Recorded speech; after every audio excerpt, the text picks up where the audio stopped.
Good morning. I'm going to talk today about turning points, and on Thursday about turning points, and beyond that probably about turning points. But let me lay out right now my own sort of selective list, short list of the most important turning points in the Civil War. Make the list, and then we will come back to them. Now, this is any military historian's or any Civil War historian's guess, of course, but there's no question that the Antietam Campaign of 1862 is a major turning point in the Civil War, and I'll select that as my first. There are things happening before that that are terribly important, like the saving of Richmond against McClellan's Peninsula Campaign in June and July of '62. But it is this first invasion of the North by Robert E. Lee, culminating in the bloodiest single day of the Civil War, over 5,000 dead, 23,000 casualties in 8 hours on fields along a little creek in southwestern Maryland, that not only stopped this first major invasion of the North and this threat of a Southern army to northern soil, northern resources, and northern cities, but it of course resulted in Lincoln's Emancipation Proclamation, which transformed the purpose of the war on both sides. Back to that in a second. The second major turning point in the war, militarily, I'd argue, as most people do, was the Battle of Gettysburg in July of 1863. And the day after, the 3 days battle at Gettysburg, the bloodiest encounter of the entire war, if you add up the 3 days, casualties of almost 56,000 dead and wounded in 3 days. That invasion of the North, that battle, of course, stopped Lee's second invasion of the North, and we'll come to that in a moment, at least in brief terms. On the day after, Pickett's charge at Gettysburg on the 4th of July, 1863, the kind of citadel river town or city of Vicksburg, Mississippi, fell to Union forces after a siege of nearly 6 months. When Grant took Vicksburg on the 4th of July in 1863, it virtually opened up the entire Mississippi River to Union control. It cut geographically the Confederacy in half. It isolated Arkansas, Louisiana, and Texas from the rest of the Confederacy. It was, without a question, at least in the long term, a decisive turning point in the war in the West. A third major turning point, I'd argue, is the fall of Atlanta in September 1864, and we'll come back to that later on after the break. A fourth major turning point in the war, politically, without any question, I think, is the election of 1864. The only time in modern history that a republic attempted to hold a general election in the midst of civil war and succeeded in doing it. The re-election of Lincoln in 1864 was absolutely crucial to the prosecution of the war to the ends, as the Lincoln administration, at least by then, had determined to fight it. But without the fall of Atlanta, first week of September 1864, it's not at all clear Lincoln would have been re-elected, and more on that later. And then fifth, you could argue, I would argue, the greatest single turning point in the Civil War, deeply related to these military battlefront affairs, is emancipation. The emancipation of 4.2 million American slaves in the midst of eventually all-out, near-total war by the North on the South to destroy Southern society and its institutions transformed American history, more than just transforming a war. That's the theme of this lecture and Thursday's lecture, and even to some extent beyond. It is those results beyond the battlefield that ultimately it is our obligation to understand. It's important. It's an obligation to understand why the Battle of Antietam turned the way it did. And it's an obligation to understand why Lee is invading the North a second time in 1863, and why that encounter at Gettysburg turned out the way it did. But by then, it is a war being fought for something very different and much, much larger than it had been at the outset.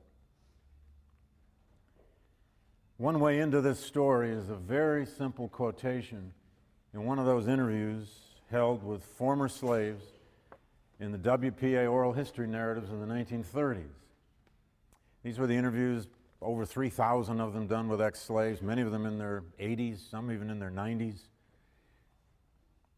A guy named Cornelius Garner was interviewed in 1937 at age 91. He was asked if he had fought in the Civil War, and Cornelius replied to his interviewer, who was a black interviewer in this case, "Did I fight in the war? Well, if I hadn't, you wouldn't be sitting there writing at me today." He then went on to describe a corner of his native Norfolk, Virginia, where slave auctions used to be conducted on New Year's Day. "That day, New Year's Day," said Garner, "should be kept by all the colored people. That is the day of freedom. And they ought to remember Frederick Douglass, too. Frederick Douglass told Abe Lincoln, 'Give the black man guns and let him fight.' And Abe Lincoln say, 'If I give him a gun, when he come to battle, he might run.' And Frederick Douglass say, 'Try him, and you'll win the war.' And Abe said, 'All right, I'll try him.'" That's a simplistic, homespun explanation for how emancipation came about, and why 180,000 African Americans will end up in the Union armies. But old Cornelius wasn't entirely wrong. All right, back to Virginia in 1862.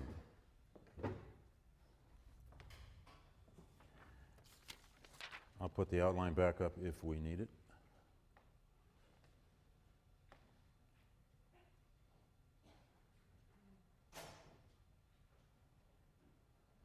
I don't know if you can see all of that, but I hope you can see some of it.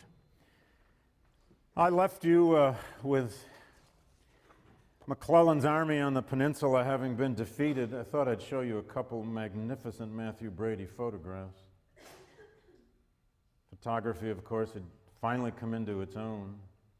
The Civil War would be the first major event in world history to be photographed on a large scale, and it's in part what made Ken Burns' film possible, especially the use of that camera they now have that can go into an old daguerreotype, which isn't any bigger than this, and make it seem like a giant panorama. This is a photograph taken behind Union troops overlooking the Cumberland River in May 1862. That's before the Battle of the 7 Days. That's during the march by McClellan's army up the peninsula. This is I don't know how well you can see that, but that's an absolutely stunning photograph of a Union wagon train on one of these makeshift bridges. They would build these things in a few hours over all these rivers, which in May of 1862 were flooding constantly. It's Union troops crossing the Chickahominy River, just east of Richmond, May 1862. Now, what happened next, of course, was, and this is where I left you, was Lee's fateful decision to not stay and just defend Richmond, to not just leave the war in Central Virginia. Having defeated or held back McClellan's army, and with a certain degree of confidence that McClellan probably would be McClellan and not move, he decided to invade the North. Now, there were these high-level councils of war in Richmond between Jefferson Davis, Lee, and his generals. There were arguments for and against it. but Lee won the day in the argument, and he went west behind the Blue Ridge Mountains and invaded the north through the upper part of the Shenandoah Valley, the goal of which was to not attack Washington, D.C. by any means. I think I have a better map, possibly.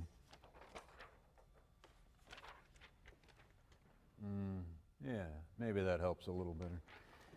Not to attack Washington or necessarily to even threaten Philadelphia directly. Lee had no intention of taking over any northern cities. He couldn't do that. He didn't have the resources. He didn't have an army big enough. How would he have occupied them? But what he most wanted to do, the aim of this invasion, was one, to take the war out of ravaged Virginia, two, to threaten northern cities, especially the U.S. capital, three, to try to bring about, and Great Britain was on the brink of this, and I'll come back to that foreign policy diplomatic story a bit later, but Great Britain was truly on the brink of near recognition, at least a kind of quasi-recognition of the Confederacy. And the theory here was that if the Confederate forces could win a major victory somewhere on northern soil, get into Pennsylvania, do it twice over, live off the land, possibly even force the evacuation of the U.S. capital, that news of that in Great Britain might bring about British recognition of the Confederacy as a legitimate government, and especially give the Confederacy access to its Navy, if not even the possibility of ground forces.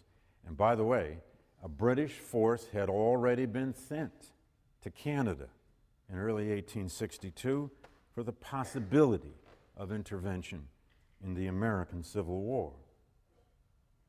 Now, there was also a theory here at work that is going to be dead wrong. Lee believed, as did other Confederate leaders, that in Maryland in particular, there was a great deal of Confederate sympathy and sentiment.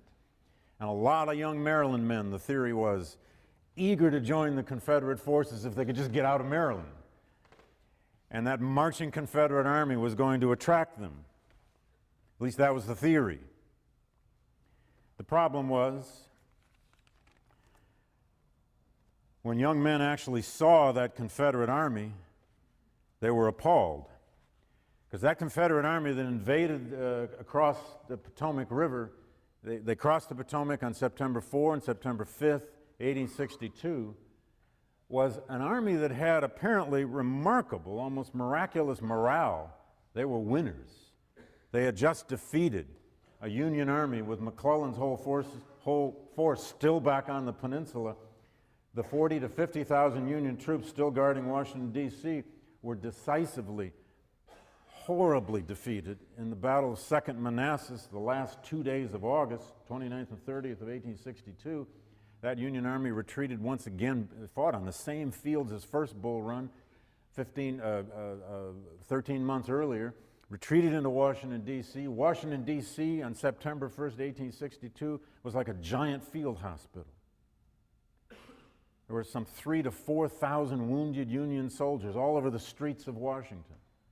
A broken army, with McClellan's army now retreating back up the Chesapeake and the Potomac and this huge flotilla trying to get to Washington in case Lee actually attacked Washington. But the army Lee had was starving.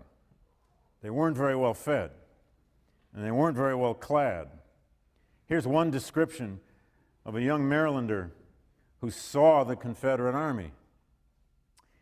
He said, "It was nothing but, quote, a set of ragamuffins. It seemed as if every cornfield in Maryland had been robbed of its scarecrows. None had any underclothing.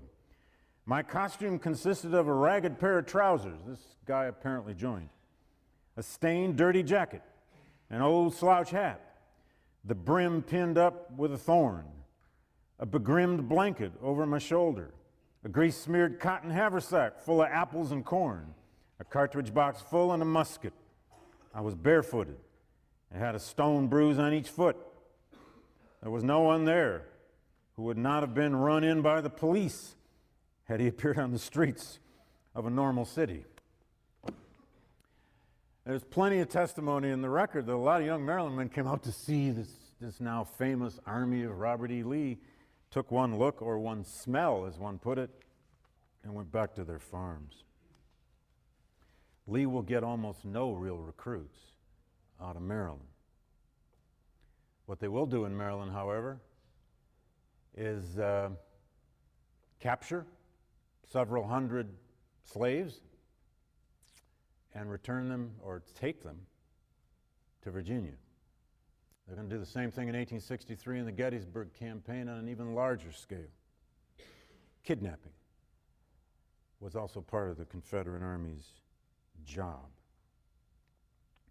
Now, the battle would not have occurred at Antietam except for the famous, and it's true, lost order. Here's what happened. Lee went into Maryland. The Union Army is all around Washington, D.C. There's really no Union Army up in Maryland to stop him yet. He divided his army in three parts, three corps, about 20,000 roughly men each, and they were spread out around Maryland about 20 miles apart over a 60-mile stretch. Stonewall Jackson's corps was sent to Harper's Ferry. The other two corps, they were separated at least by 20 miles in between them, these three parts of his army. One of the cardinal rules of the old manuals they were taught in at West Point was, quote, in the old, in Henri Jomini's military manual of conduct, it said, never divide your forces in the presence of the enemy. It's exactly what Lee had done. The problem was that the Union command was about to find out quickly. Lee wrapped orders around 3 cigars, sent his courier out to the 3 corps commanders over the course of more than a day to deliver the orders.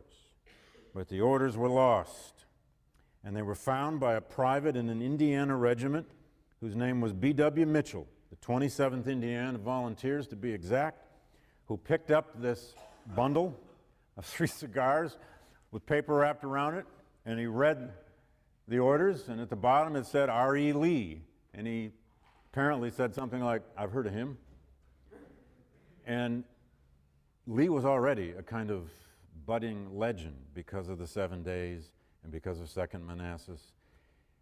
And he gave it to his colonel, who gave it to his brigadier general, who quickly gave it to other generals. Lincoln had little choice but to put McClellan back in charge. His commander at Second Manassas had been a general named John Pope, who had been thoroughly defeated and had had a nervous breakdown, seriously. He had a mental breakdown during the Second Manassas battle, and Pope was out of action, to say the least, and he would have been put out of action anyway. So Lincoln puts McClellan back in command in Washington, D.C., and within hours, McClellan was delivered Lee's orders. It's as though there had been a 4th cigar from McClellan. McClellan looked at these orders, but they were discovered, by the way, on the 13th of September of 1862. McClellan read them by that night.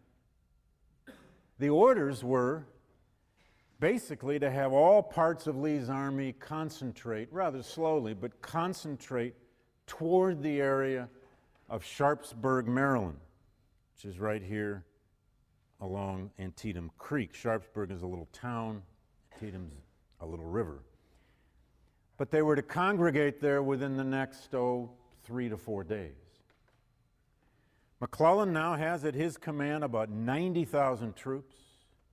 If he marched them quickly, he had the opportunity to defeat Lee's army in parts. But McClellan was McClellan. He sat on the lost order for about 2 days before he decided whether to believe it, 2, what to do about it. Lee quickly discovered that his orders never reached his commanders, and he worried. He sent out new orders to concentrate as fast as possible near Sharpsburg. McClellan finally moved slowly from the camps around Washington up toward Sharpsburg. They encountered each other at a place called South Mountain at the end of the day of the 15th of September, 1862, and a battle of a sort was fought there. It was only a rear guard sort of thing. Lee retreated out of that South Mountain Pass down into this little valley around Sharpsburg, Maryland, which is just above the Potomac River. Now, Lee was taking a tremendous risk here, because one of those other rules they'd been taught was never engage an enemy, at least in full force, with a major river behind you. But that's exactly what happened. They fought the Battle of Antietam on September 17th, 1862. As I already said, the bloodiest single day of the Civil War. They fought in cornfields. They fought across open fields. They fought along a sunken road. They fought along a famous bridge now known as the Burnside Bridge. I have a couple of photographs to show you. They fought along what's known as the Hagerstown Road, along which 48 hours after the battle, one of Matthew Brady's photographers took this awful photograph. These are Confederate dead along that road. There are many, many photographs taken at Antietam. This was another one of Union dead lined up for burial. A line of dead probably 75 yards long.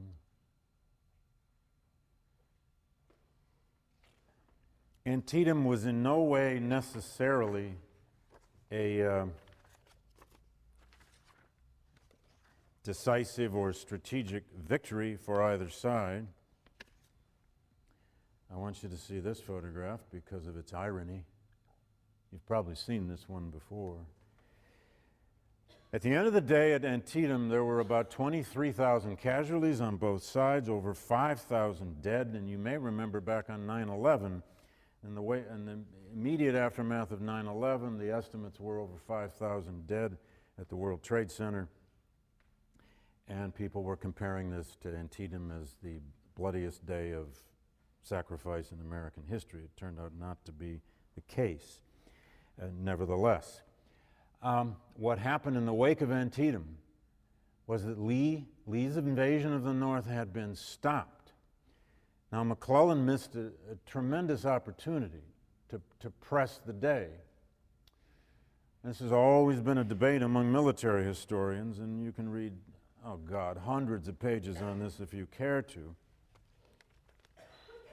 It's always been a debate as to whether, if McClellan had followed this up, could he have literally crushed Lee's army with the Potomac at his back and, in effect, ended the war. There surely was that possibility, but the day at Antietam had been so devastating to both forces that McClellan did not move. In fact, he did not move for days. It's also true, though, that McClellan kept in reserve at Antietam. And it was this act, I think, more than anything else, that got Lincoln finally to go out there by October 3rd and fire McClellan. McClellan kept about 20,000 of his troops in reserve at Antietam, always fearing that he was outnumbered. He didn't use them. In a military sense, had someone like Grant been in charge at Antietam, it is entirely possible Lee would have been defeated, and at least the war in the East ended. But that was not the case. Lee retreated back into Virginia to fight again. This is a Matthew Brady photograph taken of Lincoln meeting with McClellan. This is McClellan right here. There's also a famous photo of them sitting in that same tent that you may have seen. Burns uses it in the series. It was in this meeting that Lincoln went out to meet with McClellan to urge him to move, to push into Northern Virginia, to push after Lee's army in early autumn, while the weather was so good. And McClellan did not move, and a couple of days after that, he was fired. And fired for good. Although McClellan will not leave history, of course, he will come back to be the Democratic Party's candidate for president in 1864 against Abraham Lincoln. Now, It is, of course, in the wake of Antietam that Lincoln issued his Emancipation Proclamation. Let me turn to that now and explain why and how emancipation became the new cause of the war. Now,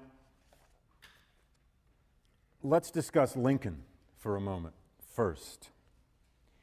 The biggest problem with Abraham Lincoln has always been not, that isn't how we interpret him, treat him, understand him, use him, which we do constantly. Every president, every American politician, as David Donald once said famously in the 1950s, has to get right with Lincoln. Everybody uses him. We twist him all inside out and make him say whatever we want him to say. And there's no other American in our history who has been given credit for more apocryphal quotations than Abraham Lincoln. A little later in the course, I'll use a few of them at the end of, when we get to the end of the war. But the problem with Lincoln is indeed his ambiguity, the reality of his historical ambiguity. There is a puzzling dualism about him. There are at least two, seemingly incompatible legends, if you want, about Abraham Lincoln. One has him as the kind of awkward, amiable, storytelling, rail-splitting, frontier folk hero, everybody's favorite homespun granddaddy with a corncob pipe who might just tell you a little raunchy story and have you chuckling. He's kind of, fun. The other, though, is the towering political genius, the moral leader, the shaper of a nation's destiny, savior of the Union, and the great emancipator. He never quite asked for any of those. Everybody needs to claim him, though. There's a brilliant essay on this by a historian named Scott Sandage. It came out about 10 years ago. It's called A Marble House Divided. It's all about the Lincoln Memorial. A lot of you have probably been to the Lincoln Memorial. It is America's secular temple. Everybody uses it. The Ku Klux Klan is held at rallies at Lincoln's temple. Martin Luther King gave the Dream speech at Lincoln's temple. It's been used by every extreme of American political culture. If you want to claim the nation's attention, go to the nation's temple and claim old Abe up behind you.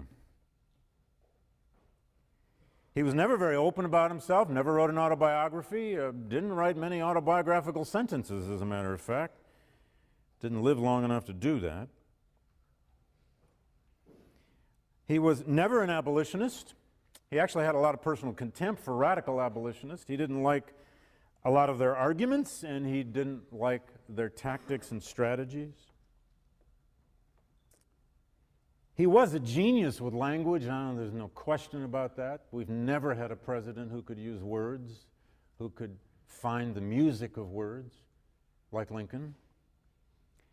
He wrote every word and every sentence of every one of his speeches and every one of his great public letters.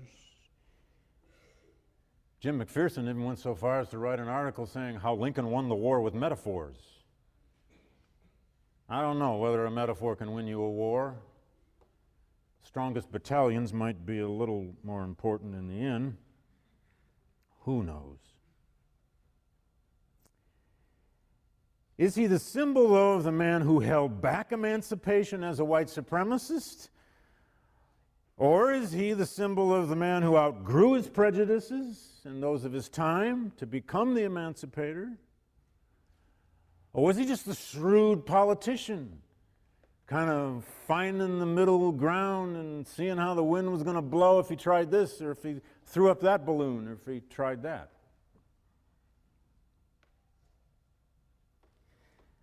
Now, there are many ways to reflect on Lincoln. My own favorite expression about him, and thousands of these, but my own favorite comes from W.E.B. Du Bois, the great black scholar of the 20th century, who I think really captured all sides of Lincoln in one quotation. This was Du Bois in an editorial he wrote in 1922 in the Crisis magazine.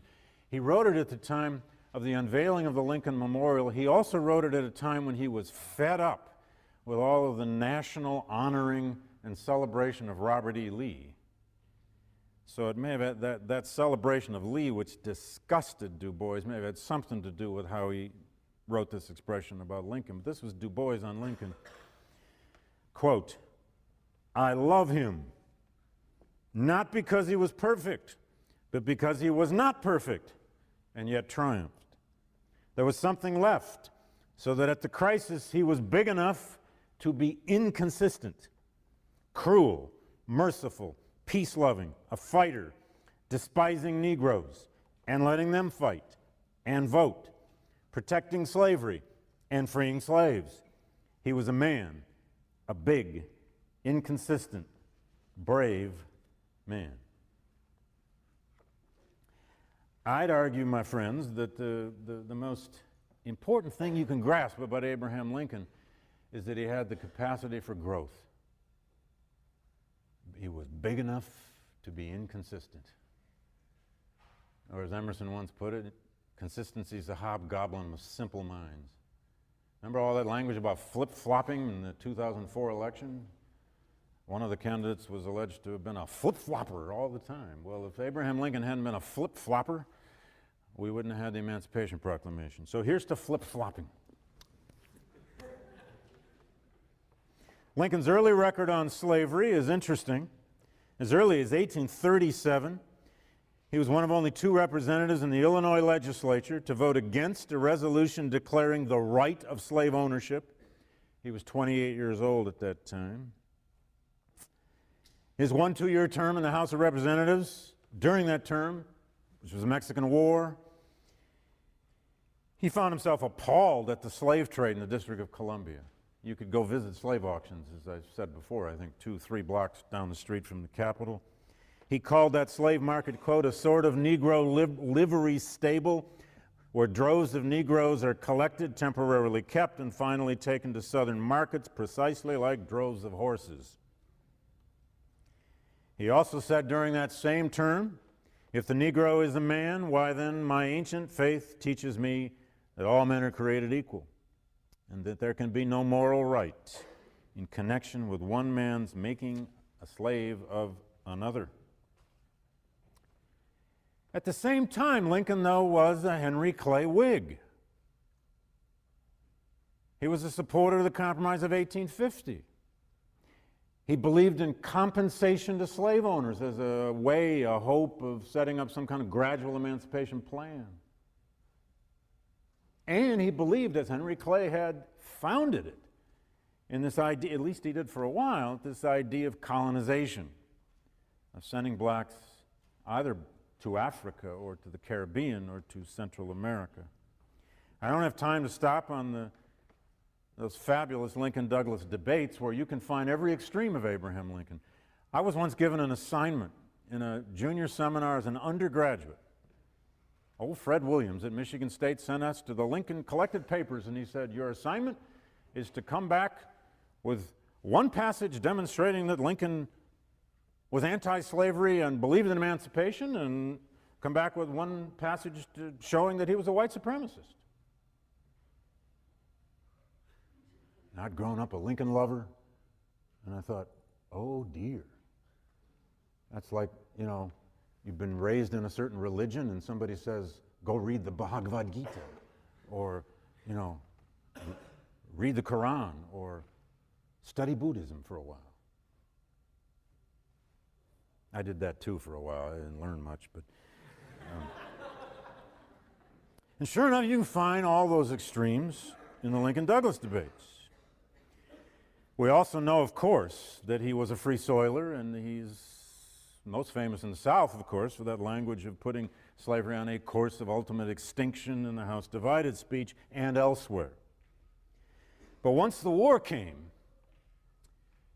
the imperative about what to do about slavery was a huge and delicate and terrible political question.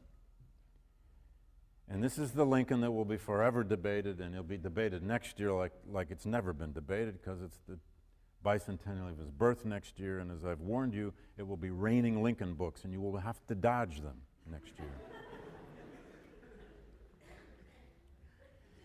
Now, after the war broke out, immediately some slaves began to come into Union lines. The first were at this a fort in Florida. And then as early as May 1861, some slaves began to come into Union lines, handfuls, near Fortress Monroe in Virginia. And there was a Union commander there, a political general, a former Democrat before the war, and anything but an abolitionist, Benjamin F. Butler, who nevertheless, when these slaves came into his lines, he realized, now wait a second, the Confederates are over there using these people to build their fortifications. Maybe we could use them to build our fortifications. So why don't we confiscate them and call them contraband of war? They're property under law. Call them contraband. And the name stuck, of course.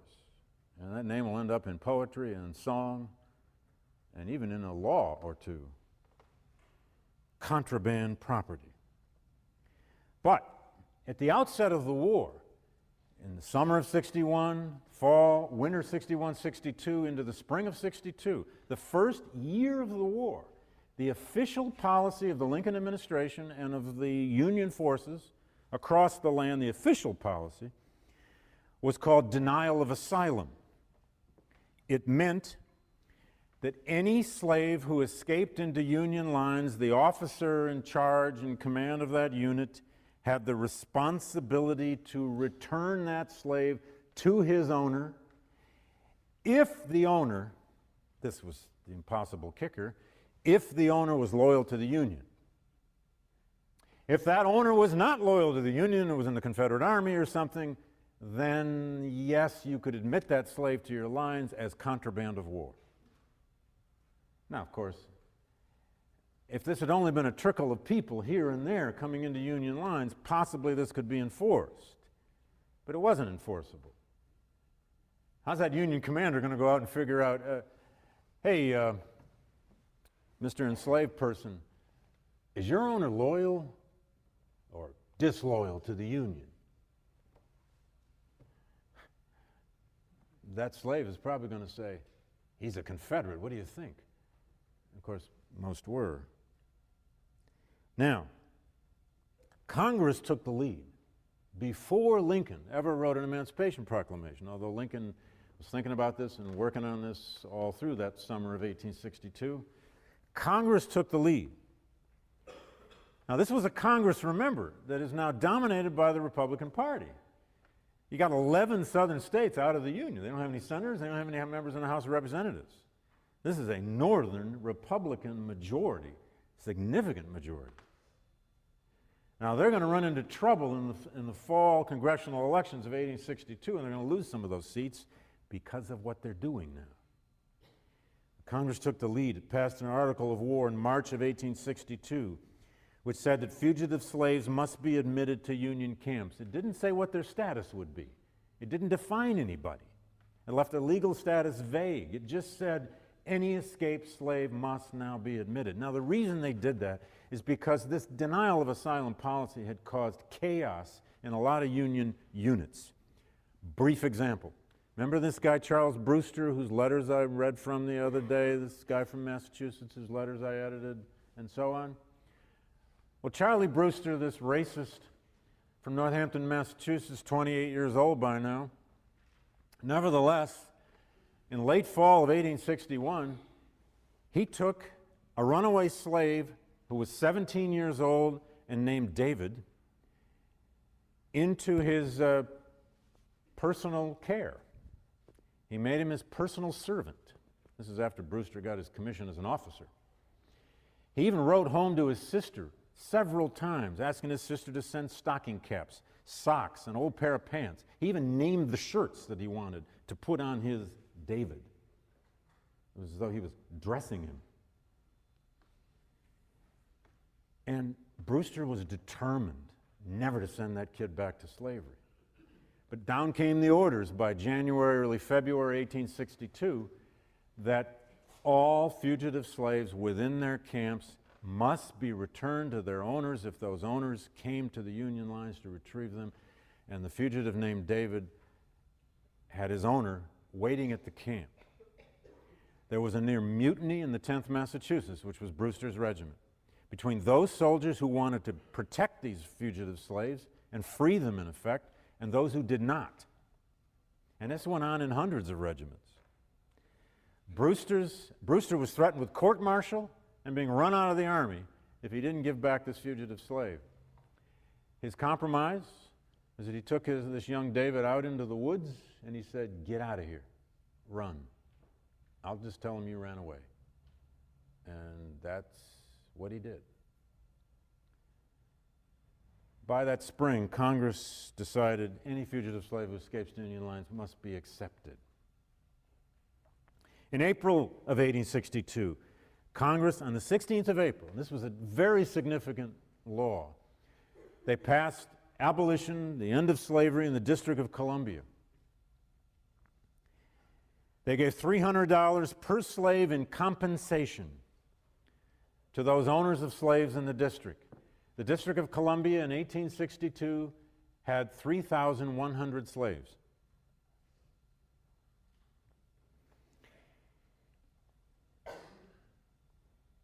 They also put up, I think the figure was about $300,000 in that bill, where they provided for the possible colonization of blacks voluntarily to foreign countries as a result of emancipation, a policy the Lincoln administration now was supporting.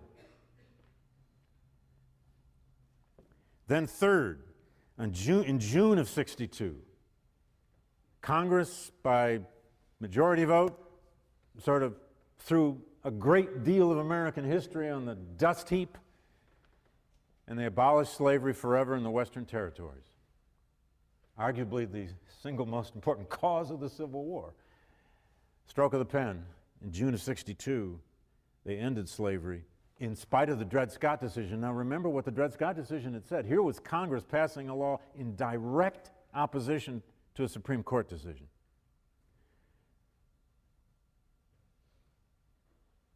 That's an argument for not having too many civil wars, you see, because Congress might end up doing anything in the midst of a civil war, and they surely did here. And then finally, on July 17th, 1862, Congress passed what was called the Second Confiscation Act. There'd been a First Confiscation Act passed back in August of '61. Even in the First Confiscation Act, and by the way, these were acts authorizing Union forces to confiscate Confederate property. Even in the First Confiscation Act, back in August of 1861, slaves were mentioned as property. Their status was still very vague. But in the Second Confiscation Act, July '62, the law explicitly freed slaves of all persons, quote, in rebellion, anywhere, any slave of anyone supporting the Confederacy. It did everything the Emancipation Proclamation will later do, and then some.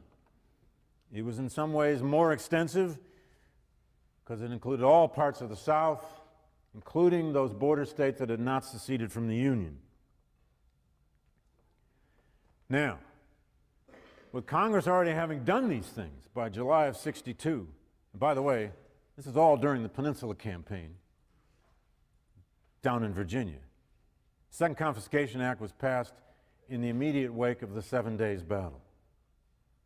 Lee is deciding to invade the North. Lincoln, as you may know the story, if you've read Team of Rivals by Doris Goodwin, you know it, would hang out at the War Department. He'd go there for some solitude. He had a private little office there. He began to draft an Emancipation Proclamation as a legal brief, a legal document. He kept it in a locked door of a desk at the War Department. Suppose, though, there was one or two guards that knew about it. Not sure about that. But he was beginning to draft an Emancipation Proclamation probably as early as June, certainly by July of '62. The pressure now mounted from every direction. He secretly held meetings with a delegation of Delaware and a delegation from Kentucky. trying to convince them to institute gradual emancipation plans over time with compensation to slave owners that would free slaves over a 35-year period. This was Lincoln the gradualist. This was Lincoln trying to condition public opinion. Delaware at that point only had 1,800 slaves. There were far more slaves in the District of Columbia than there were in all of Delaware. But the Delaware delegation that came to the White House to meet with Lincoln told him unequivocally no. They weren't going to touch slavery for fear of what it might ignite. Lincoln waited and waited. He was attacked by Horace Greeley in the New York Herald Tribune, as you know. Read the famous Greeley letter in the Johnson collection. This is the famous passage in August of '62 where Lincoln said, I will save the Union by freeing all the slaves, or I will save the Union by freeing none of the slaves. My aim in the end is to save the Union. But read that entire letter, not just that quote. I'm going to leave that to you. Read the entire letter, because he's actually honest on both sides of the semicolon. Look for his semicolons and judge both sides. He's a crafty cat. You got to read him closely. Lincoln needed a battlefield victory. He needed some kind of battlefield success, and he gets that, of course, with Antietam. In the wake of Antietam, 5 days afterward, 22nd September '62, Lincoln issued the preliminary Emancipation Proclamation. That preliminary Emancipation Proclamation said that slaves in the United States, in the states in rebellion, would be freed on January 1st. There was a carrot and a stick. The stick was emancipation and conquest, if the Union forces could ever do it. And the carrot was, in effect, he invited the Confederate states to throw down their arms, give up the war, come back to the Union by January 1st. They're not going to do it, of course, but he was hoping, or was he hoping? I'm going to leave you with this. Back in Virginia, there was a young slave, 22 years old. His name was John Washington. He'd grown up in Fredericksburg, Virginia, had a white father whom he never knew, a slave mother named Sarah. She taught him to read and write. He grows up an urban slave with lots of skills, highly valued, probably a brilliant young man. Got hired out 5 times in the late 1850s in the first year of the war. He married his sweetheart in January 1862 in the African Baptist Church in Fredericksburg. And he chose his moment of escape at the first appearance of Union forces along the Rappahannock River in Fredericksburg on the 18th of April, 1862. He left a narrative that he wrote after the war that I had the great good fortune to have lopped in my lap and have recently published a book about it. And in that narrative, he tells this remarkable story of the day of his escape. He even drew a map of Fredericksburg of the day of his escape, including a glossary of 16 sites and buildings and crossroads on that map, as though he wanted the world to see as well as hear his story. And John tells the story. He's 22 years old. He tells the story of all the white people evacuating Fredericksburg. And his mistress, Mrs. Tolliver, is literally packing her china and her silver. And she says one day, now, John, you'll be with us tomorrow. You'll be with us tomorrow. She's assuming his loyalty. And he says, yes, Mrs., I'll be with you tomorrow. And then his next scene is he's at a hotel where he's been hired out as a steward, almost like an assistant manager. And he describes all the white people fleeing the hotel and fleeing the streets of Fredericksburg. And he says he took the 12 workers up on the roof of the hotel, and the hotel was called the Shakespeare. I kid you not. He takes all the black workers up on the roof of the hotel where they could see across the river and see what he called the gleam of the Yankees' bayonets. And then he brought them all back down into the kitchen, and he poured a round of drinks, and he held a toast. And the toast was to the Yankees. And then he instructed his fellow workers, he said, to get out of there, but he said, don't get too far from the Yankees. And then John Washington walked 2 blocks down to the river. He witnessed the formal surrender of Fredericksburg. He saw the bridges being burned by the Confederate forces. And he walked 1 mile upriver, and he said he crossed the river at Ficklen's Mill. And the old stone ruins of that mill are still there, so I know exactly where he crossed the river. He got into a rowboat, he crossed, and that night he slept in the camp of the 30th New York Volunteers. A captain in that regiment named Ladd, L-A-D-D, formally freed him, he said, based on the law that had just been passed by Congress 48 hours earlier in Washington, freeing the slaves in the District of Columbia. John Washington spent the rest of that summer as a camp hand and a guide for the Union Army all the way through 2nd Manassas. He dated his arrival in Washington, D.C. as part of the first great wave of freedmen into the capital as September 1st. And by the following year, I found him in a city directory record, living at his first address on 19th Street in Washington. He had his wife, his newborn child, his mother, and his 68-year-old grandmother living there with him. Apart from, beneath, next to, underneath this great military and political story now, thousands upon thousands of John Washingtons were freeing themselves.